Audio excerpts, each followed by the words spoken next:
The Brava Smart Oven gets even smarter. Welcome back to Techstination. I'm Fred Fishkin. Joining us from Brava is Director of Product Management, Zac Selmon. Hi, Zac. Hello, Fred. Thank you for having me. A pleasure. Well, before we get into what is brand new, a little background about the Brava, which cooks with light. You've been around for a number of years now. Yes, we have. So Brava is a smart oven. So it has, thousands of recipes that kind of automate the cooking process for you. But you mentioned that it cooks with light, and that's kind of the secret sauce behind it. So the way the Brava is set up is it has six lamps, three on top and three on the bottom. And these lamps were kind of originally used in manufacturing solar panels. And the cool thing about them is that they're incredibly powerful, but they reach full power in just under a second. So there's no kind of preheating time. But then when you turn them off, there's minimal residual heat. So it gives you very fine, kind of precise control over how much energy you're putting out. The other cool thing about them is that uh, because it's light, we have these reflectors on either side of them, and what that does is focuses the energy. So instead of a traditional oven where you use the heater coils or the gas to basically charge the chamber walls with energy, and so there's a long preheat time that stores energy in the walls, and then that's what's used to cook the food. We're basically imparting the energy directly into the food. So it's think of it like a spotlight or a magnifying glass where all the energy is directed directly into the food. So the chamber walls don't get that hot. The actual internal chamber temperature is not that hot. It's using these pulses of lamps. Um, the other cool thing about that focus is that it gives us three independent cooking zones relative to the lamp positions. So we can cook like steak in one zone, potatoes in another zone, and broccoli in another zone. And by pulsing the lamps independently, we can cook each one independently and um, coordinate it so that it all comes out at the same time. For those who might be skeptical about what you're saying there, folks, it really works. We've had a look. It's amazing. It's very cool. So in addition to that precision, um, the lamps are incredibly powerful because it's not because all the energy is going directly into the food. We have instead of topping at around 500 degrees like a traditional oven, um, by focusing all that energy directly into the food, we're cooking at about 900 degrees of effective cooking power. So we can do things you can't do on a traditional oven, like get a hard sear on a steak. Things you'd normally do on a grill or a stovetop, and because it's bidirectional, we can do that without flipping. The other thing that allows us to do that I think is really cool is to cook faster. So, for example, if you have a tray of broccoli that you throw into a normal oven at 400 degrees, you got to preheat the oven for 5, 10 minutes, and then it roasts for maybe 20. In the Bravo, we can cook it in under 10 minutes from a cold oven. And the way we do that is again that 900 degrees. But if you took a tray of broccoli and you put it into like a 900-degree pizza oven, for example, it'll burn on the outside before it cooks all the way through. But because we can pulse the lamps, what we do is we hit it at 900 degrees and raise the surface temperature just to the point where it would start to burn. And then we turn off the lamp and then we turn it on and turn it off. And we basically pulse the lamps to maintain a surface temperature just below the point where it would start to burn. And by doing that, we can cook as basically fast as the physics will allow the energy to transfer to the center of the food. So it just gives us a lot of really flexible ways to apply heat, and then we can control all that with software and adjust things that way. Now you have an app that works with this, and there is a camera There inside the is. oven. I mean, to me, that sounds like an impossible engineering feat, but tell us about it. Um, it was tricky, and so part of it is because the way that the lamps work, that pulsing, and because of how bright the lamps are. Um, so we actually have a glass front version of the Brava now, but when we first launched, it was only a closed front. So we wanted the camera in there so that you could have a view into what you were cooking. But there was definitely some fun engineering that went into adjusting um, the white balance and the exposure and everything to be able to handle the super bright lights, especially coming from different angles. And the lamps can fire at full power or at reduced power, and so we have to coordinate each frame of the video so that it pre-adjusts the exposure so that it captures the image correctly depending on what the light level is going to be in there. But it's cool. So we've got a touch screen on the top of the oven that will, when the oven is cooking, stream a video of what's inside the oven. And then that also will stream to the app, so you can remotely monitor your cook. You can even stop the cook remotely. And then we even have a stored history of that, so you can go back and see old cooks that you've made in there and get a little time lapse view of things, which especially when we were just starting out was really key for troubleshooting and getting helping with customer support and adjusting our recipes and understanding how best to um, tweak and improve our recipe library. Just terrific. And of course, because you're connected, this is connected to Wi-Fi. You can really be controlling from and seeing what's going on from pretty much anywhere. And now Yep. you've launched the V3 software, a real leap forward. Tell us about it. Yes. So um, we are connected to the internet. The oven uses that for all the connected features, streaming the video, all that, and for downloading updates, both to new features and stuff on the oven, but also new recipes. We put out new recipes every week. Um, but the oven can function not connected to the internet. All the recipes live on the oven, and you can use it even when you're not connected to Wi-Fi. But in the past, um, you had to control everything from on the oven. You could search through the recipe library, but just so people know the process of cooking in the Brava, you find a recipe, say you want to make steak, potatoes, and broccoli. Once you select that, it'll ask you some questions, what size your steaks are, how finely you want to dice the potatoes, what your doneness preferences are. Do you want medium rare, medium, what have you? Um, and all of those selections only lived in the oven software. So even if you found the recipe on the app, you still had to finish doing all the setup from on the oven. And what we've done with V3 is kind of refactored how all the recipes are stored and allowed full control from the cloud and from the app, so that you can just make all the selections on the app and send it to the oven and control it that way. You can even build your own recipes. We call them custom cooks, where you say, I want to start with this recipe and then add sear, or I want to bake for 300 or 30 minutes at 400 degrees and then sear the top. And you can save out your own recipes that way. Um, and so what that does is a couple fold. It gives people a more flexible way of interacting with the oven and creating their own content, which has been a big request since the beginning.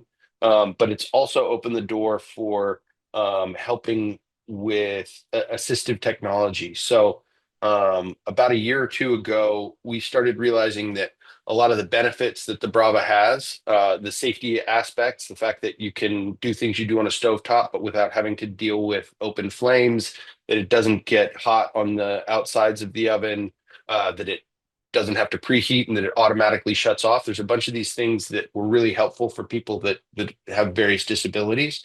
And so we started working with folks aging in place and with various developmental disabilities, and really kind of leaning into the assistive technology aspect of it. And we realized that the touchscreen was kind of the least accessible part of the oven.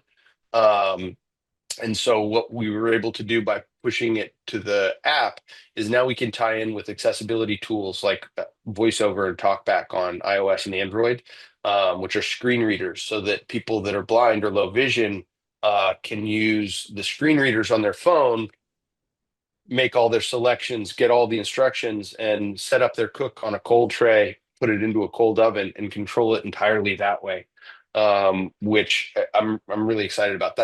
It's a big thing that we just launched, to be able to help people that are blind, low vision that might have some challenges dealing with working with hot pans and trying to flip a grilled cheese and burn fingers and just making it more accessible like that.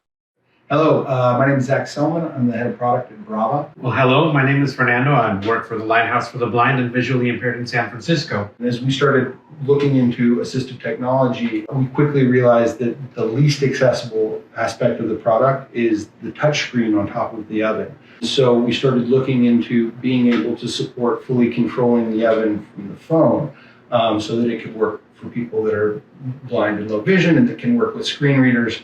Screen readers. So it changes the behavior of your touchscreen device so that everything you touch on the screen, it will read out loud to you. And that is what enables us to navigate, especially if you're blind or have low vision.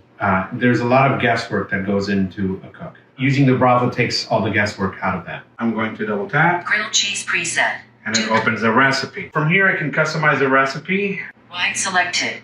2 additional options available. Quantity. 1 sandwich selected. So once my recipe has been customized, I will go ahead and send it to the Brava. Cook was sent to your Brava. Instructions. Prepare ingredient.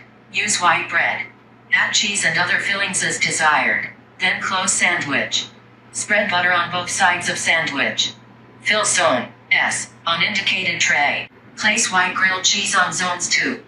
Place the metal tray on the lower shelf and close the door. Press the green button to start cooking. There we go. Now the cook has begun.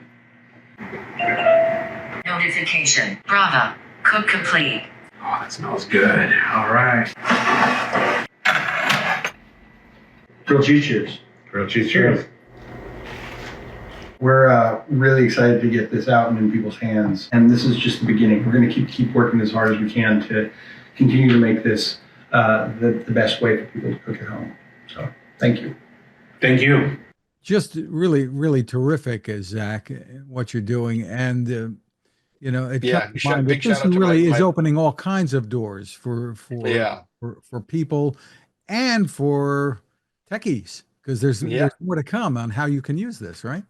There is. I think it's really exciting. The other kind of benefit of having all of the information in the cloud is it gives us a lot more flexibility to tie in with some of the other tools that are available out there and resources. So we're playing around with some fun new things that should be coming out soon, tying in with some of the AI models and allowing more integrations that can tie back into controlling the oven, just giving more flexibility to create and ingest content and more tools for controlling and adjusting and personalizing your experience with the oven. So maybe you can give us an example. Are you thinking that this might work with some of the smart speakers out there in addition to having the app on your phone? Or how do you envision some of the future control and being able to converse with the Brava? Exactly. I mean, that's exactly the thing. We built years ago. We actually built smart speaker integrations with Google Home and Alexa, but we never released them because traditionally in the past they were pretty prescriptive about how you interacted with them. They'd have very specific wake words and very structured responses, and if you didn't follow the exact script, they would get things wrong. And because Brava has so many recipes and for things like choosing a New York steak versus a filet, most people would just say, I want to cook a steak. But if you don't enter the right program, it's not going to cook correctly in the Brava. And follow-up questions about the doneness or the height or things like that. When we did user testing, it just it was causing more trouble than it was saving people. That's kind of all changed in the brave new world of AI and all these LLMs that are out there, where it can be more conversational and can understand the natural language that people are using to speak, and can be more of a conversation, back and forth, can ask clarifying questions and understand the context better. And so all of these options are making it much more possible to, in a natural way, interact with the recipe library and set up what you want to do. Beyond just that kind of conversational interaction with the recipe library, there's also fun things for increasing the content that's out there. If you find other recipes, if you want to create your own recipe, um, having a more natural kind of interface for building that stuff into the custom cook formats that the recipe that the oven can run. There's fun things that we're experimenting with to kind of reduce friction and allow people to really kind of cook whatever they want to, leveraging this kind of heating technology that we have.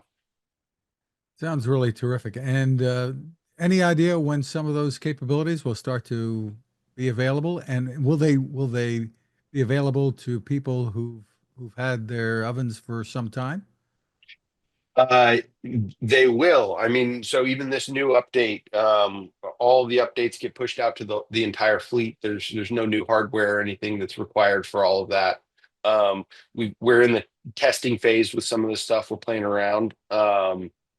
So I'm hopeful that it'll come out early next year. I don't have an exact date, and there's fine tuning on a lot of that training, and we'll have to go through the testing because um, with some of the AI stuff, there can be hallucinations, right? And so, like with the image generators, if a hand comes out with a couple of extra thumbs, they just kind of laugh and generate something else, but nobody likes it when their fillet comes out with a thumb on it. So we've got to make sure that it's really tuned and behaving correctly. Um, but I'm really hopeful and confident that we'll start to see these things rolling out. It'll probably be uh, a more basic chat interface for the search browse kind of stuff, and then the content creation and adjustment. That's what we'll have to experiment with, and that'll require a little bit more training. But I think just the basic voice interaction should be coming hopefully early in the coming year. Very exciting. And before we get further into this whole realm with AI and tech and it maybe scare some people, you can use this. And I don't know that you guys push this enough. You can use this like you would use any other oven. Set a temperature, turn it on. You can use it as a toaster the same way and set your desired level of darkness.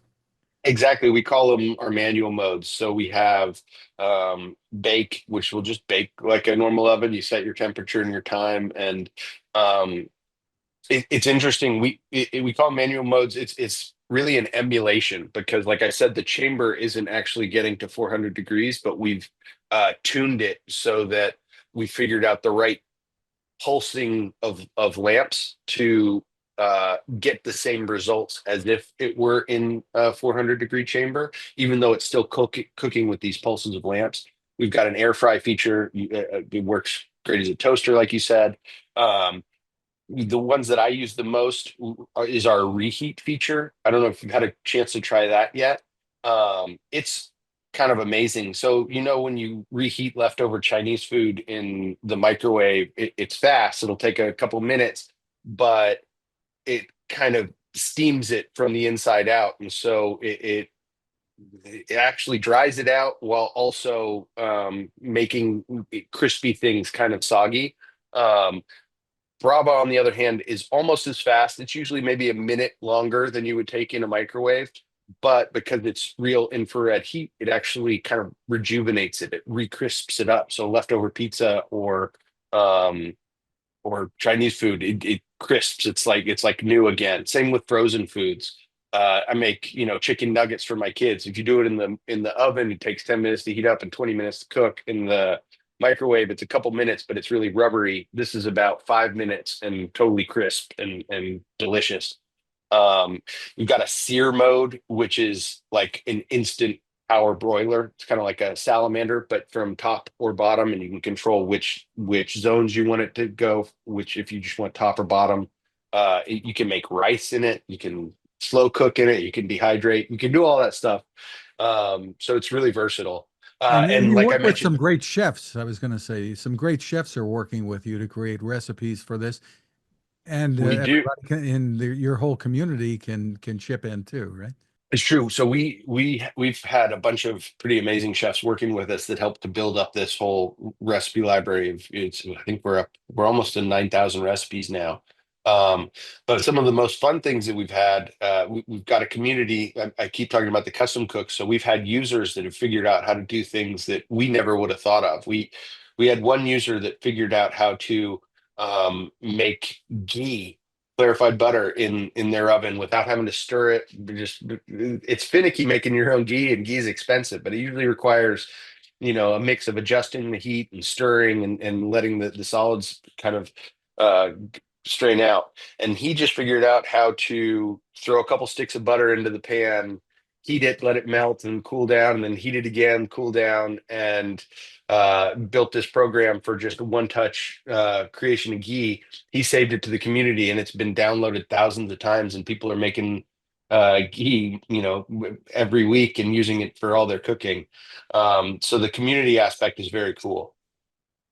Terrific. Well, as we mentioned, this is very unique, a lot of tech in it, and it does require an investment. So, what do you say to people who ask about, wow, this is a pretty expensive oven? They might look at a toaster oven in the big box retailers and try to compare pricing, and you say, wow, why is it worth this much?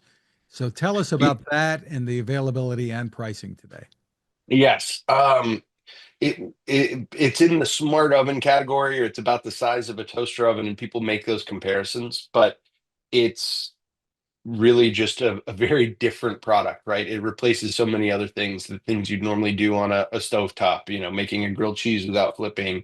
The hard part that is for people to understand without kind of experiencing it is this idea of unattended cooking, right? So the fact that you don't have to preheat, the fact that it's fast, and because when it shuts off, it stops cooking, there's not kind of a low level anxiety about, oh, I need to pull this out at this time or it's going to keep cooking and burn. Um, when you have it in your house and you're dealing with it day to day, you've got kids trying to run around and get homework done, or my daughters are fighting in the back room. I'm not trying to juggle that with the kind of mental load of getting something cooked and ready for dinner at the same time. So there's just so much kind of low level anxiety that you're not even really aware of until you don't have to deal with it. It really kind of gives you time back in terms of how you're preparing meals. The other thing that I've noticed at my house is that we've ended up eating healthier because of it. Like we have roasted broccoli or vegetables or fresh ingredients a lot more frequently because there is less um planning and time involved in it. It's just so easy to keep it in the refrigerator and just throw it on a tray and press a button and not have to worry about it. And it comes out delicious. My kids ask for it, right? Um, and so it because it does so many things and does them so well, mixed with this kind of um, easing of tension and kind of hands off aspect to it. Um, it's really hard to quantify how the benefits in that way. In terms of availability, you can get it. It's on Amazon. It's on Brava.com. It starts at $12.95, and that comes with the metal and glass tray, which or I would say 80% of the meals that we have or the recipes use one of those two trays. And then we have other accessories. We have an egg tray so that you can make fried eggs or poached eggs. My favorite thing to do is um, I make poached eggs, but instead of adding a tablespoon of water to the egg cup, I add a tablespoon of salsa, and so I do salsa poached eggs. You can even put a metal tray in the bottom with like a tortilla and some cheese, and just make kind of huevos rancheros. It takes about 5 minutes. You don't have to do the whole boil the water and stir it when you crack the egg in. It comes out perfectly poached eggs. And then the next bundle comes up with a chef's pan, which is like a big Dutch oven that you can do rice and braises and things like that. And so depending on the bundle, it goes up from the 12.95. Um, Brava.com. Right now, we're actually running our Black Friday sale, which is the biggest sale that we have of the year, up to $400 off of our kind of top of the line bundle. So it's the right time to be looking. Terrific. Well, congratulations on all of the innovations there. And as you pointed out, there's much more to come. The site is brava.com, brava.com. Zac Selmon, thank you for spending time with us. Thank you very much. Thank you for having me.